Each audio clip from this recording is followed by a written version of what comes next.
শাকিব খানের নতুন সিনেমার পারিশ্রমিক ও সাইনিং মানি কত? ঈদুল আজহার পর থেকেই শাকিব খানকে ঘিরে বেশ কিছু সিনেমায় চুক্তিবদ্ধ হওয়ার খবর ছড়িয়েছিল।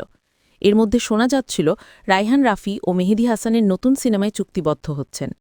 তবে সেগুলো গুজব হিসেবেই রয়ে গেছে।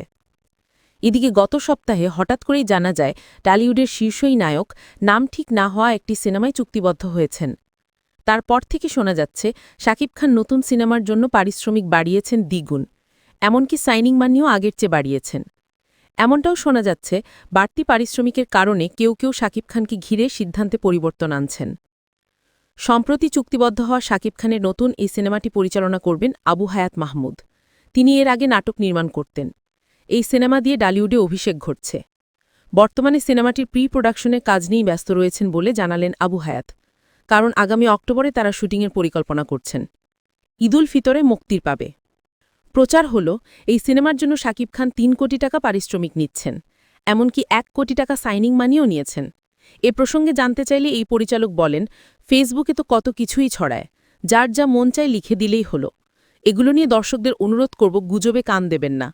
আপনাদের সিনেমা থেকে শাকিব খান পারিশ্রমিক ও সাইনিং মানি তাহলে কত নিচ্ছেন, এমন প্রশ্নে পরিচালক আবু হায়াত বলেন, এগুলো নিয়ে আমরা আপাতত কোনো কথা বলতে চাই না। আমরা যে তথ্য জানাতে পারব সেটা ইতিমধ্যে জানিয়েছি। এর আগে টলিউডের বেশ কিছু প্রযোজনা প্রতিষ্ঠান সূত্রে বছরের শুরুতেই জানা গিয়েছিল শাকিব খান সিনেমা প্রতি ১.৫ কোটি টাকা পারিশ্রমিক নিচ্ছেন। এর মধ্যে শোনা যাচ্ছে পারিশ্রমিক দ্বিগুণ করার গুজব। শাকিব খান বর্তমানে পারিশ্রমিক কত নিচ্ছেন এই নিয়ে শাকিব ঘনিষ্ঠ একটি সূত্র জানায়, শাকিব খান কখনোই হঠাৎ করে পারিশ্রমিক বাড়ান না। বর্তমানে তার চাহিদা রয়েছে বলেই তিনি পারিশ্রমিক কিছুটা বাড়িয়েছেন। নাম প্রকাশ না করার শর্তে সেই সূত্র জানায়, শাকিব খান ৩ কোটি টাকা পারিশ্রমিক নিচ্ছেন না, তবে পারিশ্রমিক ২ কোটির বেশি। কত বেশি সেটা অবশ্য জানা যায়নি। সাইনিং মানি সম্পর্কে সূত্রটি জানায়, শাকিব খান বর্তমানে সিনেমার জন্য প্রায় কোটি টাকার মতো সাইনিং মানি নিচ্ছেন। সাইনিং মানি নিয়ে সুনির্দিষ্ট তথ্য জানা যায়নি, তবে বিভিন্ন সূত্রে নিশ্চিত হওয়া গেছে এই অর্থ ৭০ লাখ টাকার বেশি। এদিকে এটাও শোনা যাচ্ছে আগামী অক্টোবর থেকে মেহেদী হাসান পরিচালিত নতুন একটি সিনেমায় শাকিব খান চূড়ান্ত কথা দিয়েছিলেন। পরে পারিশ্রমিক বেশি হওয়ার কারণে সরে যাওয়ার পরিকল্পনা করেন সিনেমার প্রযোজক শাহরিন আখতার। তিনি বরবাদ সিনেমা প্রযোজনা করেছিলেন। তবে এই প্রযোজক বলেন, এমন খবরের কোনো সত্যতা নেই। তিনি বলেন, আমার সম্পর্কে শাকিব ভাই জানেন, আমিও তার সম্পর্কে জানি।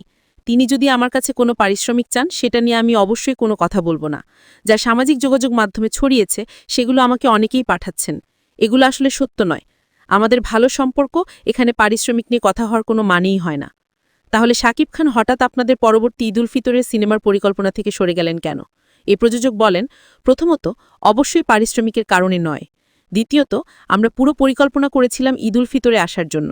যখন শাকিব ভাই আরেকজন নতুন নির্মাতাকে সুযোগ দিলেন তখন আমাদের বলার কিছু নেই, কারণ সবাই চাইবে শাকিব খানকে নিয়ে সিনেমা করতে। আমরা যেহেতু দুটি গল্প নিয়ে কাজ করছি, সেখান থেকে একটি ঈদুল ফিতরে নিয়ে আসছি। আমরা প্রাথমিকভাবে শরীফুল রাজ, সিয়াম, শুভ ও নিশোর কথা ভেবেছি। এছাড়া একদম নতুন কাউকে নিয়ে রোজার ঈদে আসব। তবে আমরা শাকিব খানের সিদ্ধান্তকে ইতিবাচক হিসেবে দেখি। এটা টলিউডের জন্য ভালো। খনার আগের মতো ঈদে একাধিক সিনেমা মুক্তি দিতে চান না শাকিব খান। প্রতি ঈদে একটি করে সিনেমা নিয়ে আসবেন। সেখানে ঈদুল ফিতরের হিসেব শেষ। অন্যদিকে ঈদুল আজহারে আলফা প্রযোজনা প্রতিষ্ঠানের সিনেমায় কাজ করবেন শাকিব খান। এটাও অনেকটাই চূড়ান্ত করেছেন। সিনেমাটি নিয়ে কোনো সাইনিং হয়েছে কিনা জানতে চাইলে প্রযোজক শাহরিয়ার শাকিল জানান, তাদের সঙ্গে এই নায়কের সম্পর্ক ভালো। তারা উভয়ই সিনেমার সঙ্গে শুরু থেকে যুক্ত থাকেন।